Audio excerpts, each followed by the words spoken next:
All right, y'all, we got another banger for y'all today. This one is The Woman Who Slept with 1,000 Men for Fame, Bonnie Blue and Lily Phillips. I'm not even going to explain who these people are because I don't really want to because it's kind of disgusting and I don't really like to talk about it. But yeah, y'all basically get it when we get into it. Y'all know who we're talking about here anyways, so I hope y'all do. But yeah, let's lock in, dude. Get into it. If you spend any time online, particularly in certain social media circles, you may have come across the names Lily Phillips and Bonnie Blue. Whether it's viral tweets, extreme challenges, or their unconventional career choices, these two have carved out a hole for themselves on the internet's bathroom door. But while some see it as savvy entrepreneurs taking advantage of modern platforms, the majority argue that they epitomise the very worst aspects of internet fame. Clout chasing, controversy baiting, and blurring the ethical lines for financial gain. How do you sleep with 1,000 men, bro? You're never gonna have like a married relationship ever again. Like ever. Like if you slept with 1,000 guys in 1 hour, you're never gonna get married, bro. Who's gonna marry you?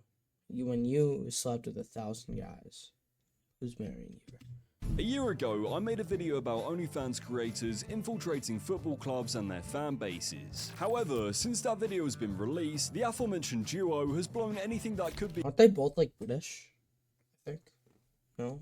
considered morally questionable in that video out the fucking window. Both Lily Phillips and Bonnie Blue started their careers in relatively normal ways. Lily built up her following through a mix of lifestyle blogging, which quickly pivoted when she realised controversy equaled engagement. Well, I started when I was at university. Very tame stuff. Hand bras, underwear, things like that. Because I was at university, I was like, I'm being a anyway, could make a little bit of money. Bonnie, on the other hand, transitioned from a corporate background. So basically, I used to work in recruitment. I was bored of living the 9 to 5, just doing the average life. And I was like, I'm going to give this a go. Started off doing camming for about 2 weeks, when you sort of online speaking to people. And yeah, like they gave me the confidence, like having hundreds of people coming on a website saying, oh, you're beautiful, or like wanting to see more videos of me. So yeah, I was like, you know what, I'll try OnlyFans. What set these creators apart from other influencers was their willingness to embrace controversy, not just a byproduct of their content, but as a deliberate marketing strategy. Whether it was provocative statements, staged Twitter beef, or capitalizing on trending scandals, both figures managed to stay relevant by ensuring they were always in the conversation, regardless if it was good or bad. This string of press really began when Bonnie Blue went on a world tour of shagging borderline legal teens, first hitting the headlines when she travelled to the Gold Coast of Australia, where she slept with dozens of 18-year-old boys.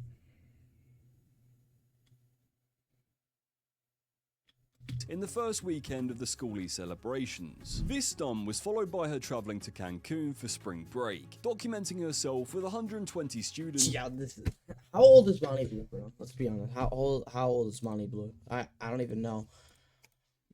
How old is Bonnie?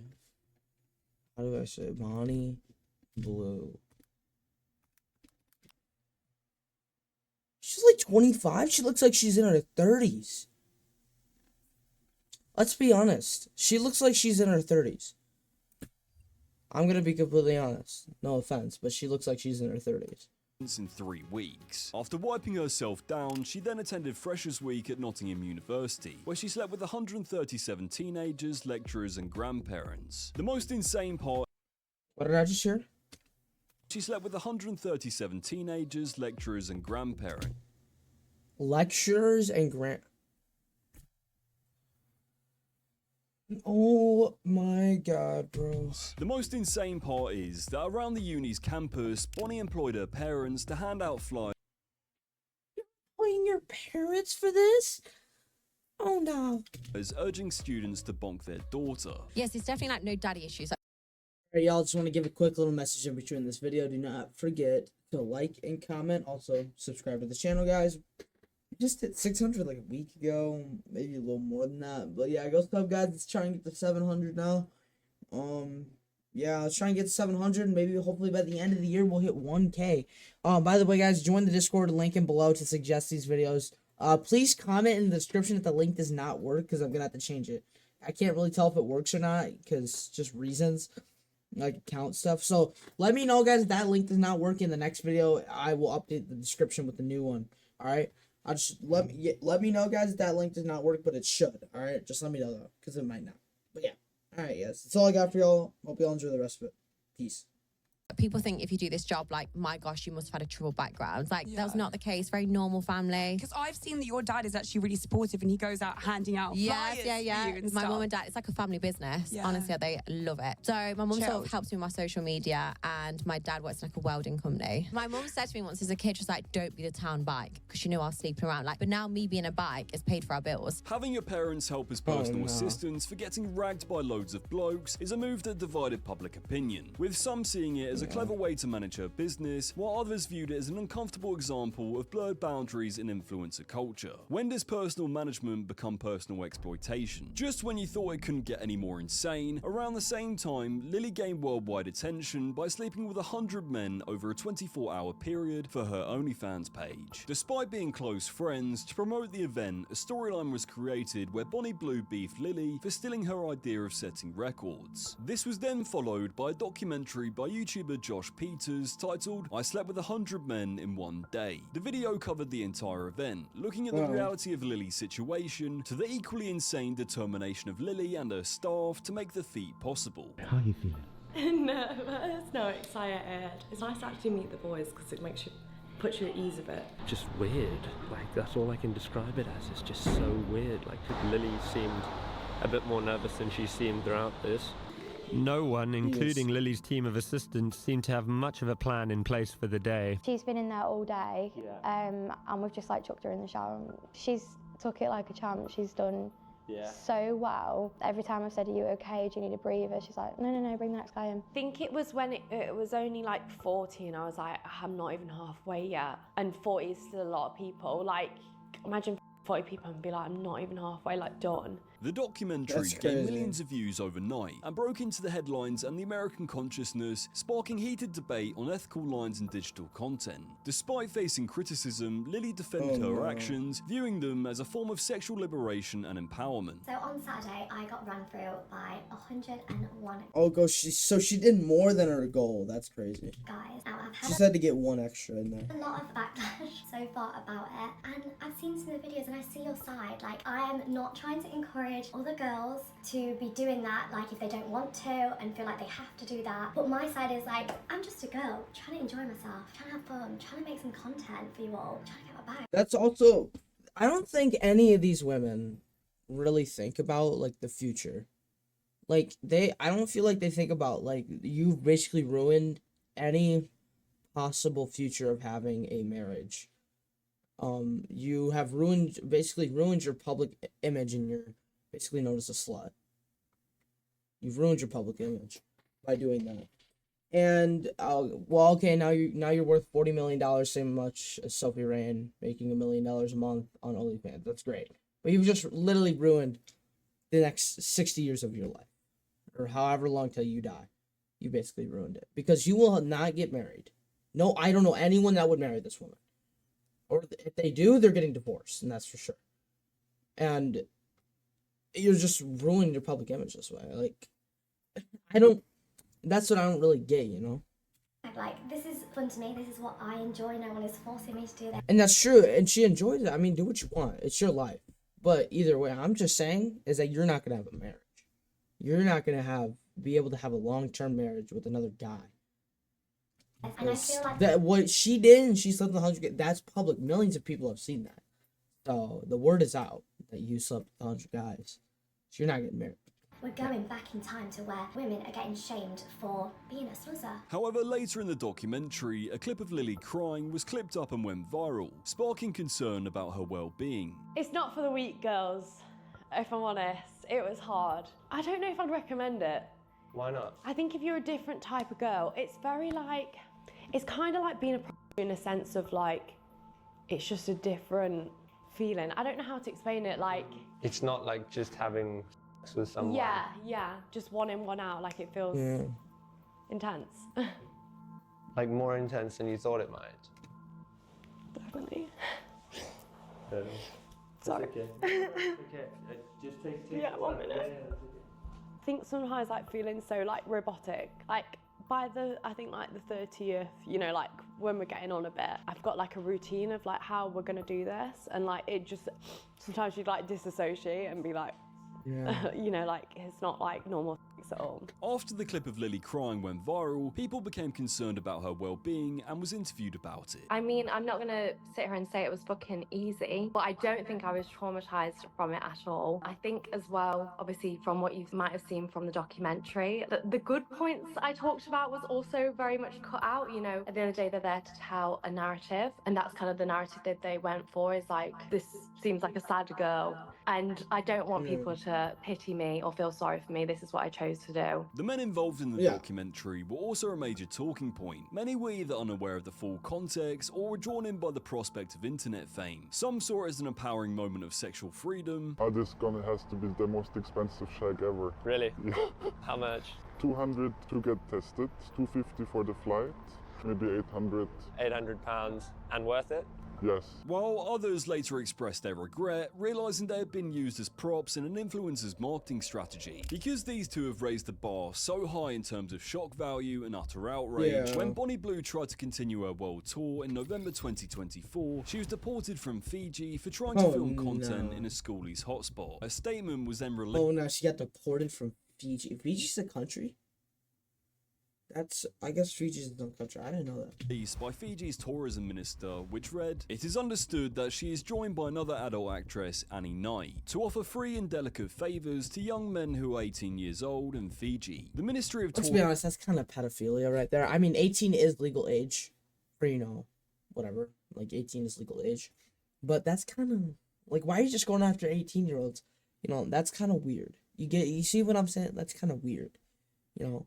Tourism and Civil Aviation will support any move by the Ministry of Home Affairs to cancel her visa, irrespective whether she is yet or has entered Fiji, according to law. These individuals are harmful to the image of Fiji as a tourist destination. However, when she returned to Australia from Fiji for the concluding episode of her world tour, a petition of more than 20,000 signatures was signed to cancel Bonnie's visa. The Australian government subsequently cancelled her 12-month visitor visa after she voiced other plans to undertake paid work. Bonnie's antics would also have a chain reaction of severe consequences for a gambling company. In early 2025, a promo video for Stake, which featured Bonnie, caused the UK's Gambling Commission to initiate an investigation into Stake's advertising practices. As a result, Stake decided to surrender its gambling license and announce its plans to cease its operations. This ultimately meant that impacted the sponsorship agreements with Everton Football Club, which had previously instructed Stake not to use club imagery in promotions. What made it even worse was that the next week, Bonnie took part in a most controversial challenge yet, sleeping with 1,000 men in 24 hours.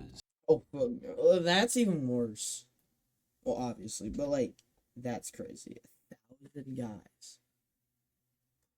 Executing an event of this magnitude required her to assemble a production team, security personnel, medical professionals, and content managers. Assemble a production team, security personnel, medical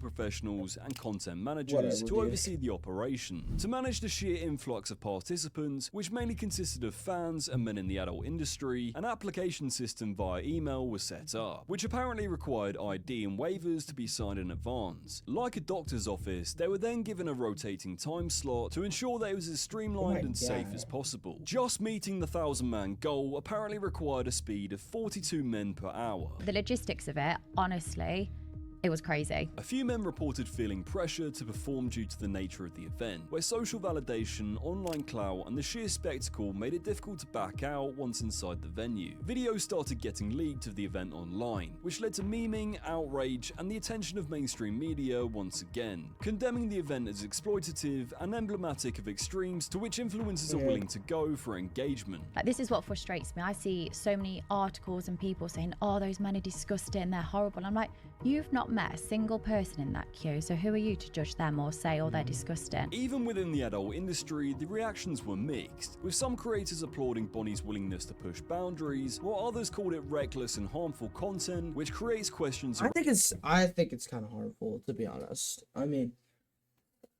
I don't think that's a great thing to be doing, and like that's I don't really agree with around the ethics. But what's even more insane is that we've unlocked OnlyFans creators thinking that one is morally higher than the other. How many people have messaged me, Bonnie, saying, oh, like, do you hate Bonnie? Oh, like, Bonnie's asked if you hate her. Like, blah, blah, blah, blah, blah, blah, blah. I will clear it up for you. We're talking about me saying that you don't have any morals, which is absolutely fine. It's very true. When I said you didn't have any morals, it actually has nothing to do with the fact that you're, like, giving yourself away to 18-year-olds. It has nothing to do with that. I say damage your body however you want. First, I thought maybe you were just very silly and just, like, didn't have a lot going on. Well, that's what I think. That's what I think, too, is that, I mean, it's your body, damage your body, do whatever you want. I mean, I'm not going to stop you. I don't have any control over that.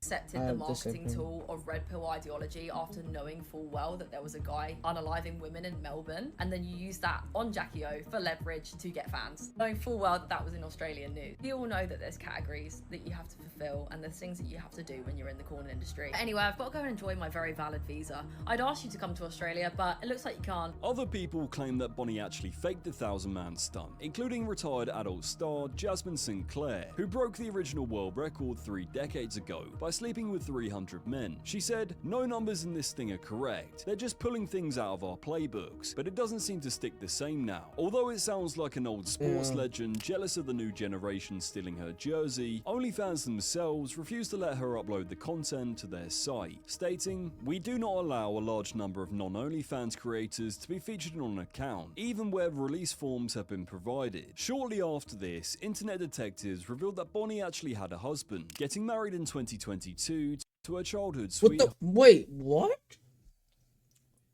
She got married? When was this?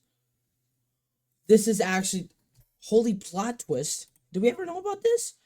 It was apparently her husband Ollie who encouraged her to get into a controversial career. However, the couple apparently split before she engaged in any stunts, and still works on the team overlooking things. This information hitting the internet was then followed by finding out that both Lily and Bonnie were apparently pregnant. People went absolutely mental. Memes, commentary, think pieces. Somehow, these people have become so famous that people are waiting on the newest piece of gossip or sexual endeavor to be shocked over. But of course, this was just another stunt. They both once again faced backlash, with some people arguing that it was disrespectful to people struggling with infertility issues. Bonnie, as a result, stated that she faked her pregnancy so that she could pay for someone's IVF treatment. No, I am not pregnant. Yes, I have hinted at it. And the reason being is I'm going to use the media attention and the extra income I have had over the last few days because I want to pay for somebody's IVF journey. Paying for someone's IVF journey is something I'm passionate about, something I want to do, and something that's going to Put in the comments, what does IVF mean? Because I don't know what that means. So, please tell me. Be good to do with my money. Lily and Bonnie create more questions and debate than they deserve credit for. They have basically become the corn version of Mr. Beast, taking part in extreme challenges to create outrageous headlines. Although genius marketing from their twisted perspective, it's a reflection of modern internet culture, where the lines between personal boundaries, entertainment and ethics are constantly shifting. When does personal autonomy cross into exploitation? And perhaps most importantly, what does the overwhelming public fascination with their challenges say about society's evolving relationship with sex, power, and internet fame? It took extensive research to make this video, so I really do appreciate you watching this video. Yeah, go sub to that guy, bro. Fat memer, bro. I mean, that'd be good from him. But now that's crazy. I didn't know she was married. If she ever got married, that's a plot twist right there. I don't know she got married. But WVid chat. I'm saying chat. WVid guys. Alright, y'all. I'll see y'all later. See y'all not tomorrow, next week. See ya. Peace out. Goodbye.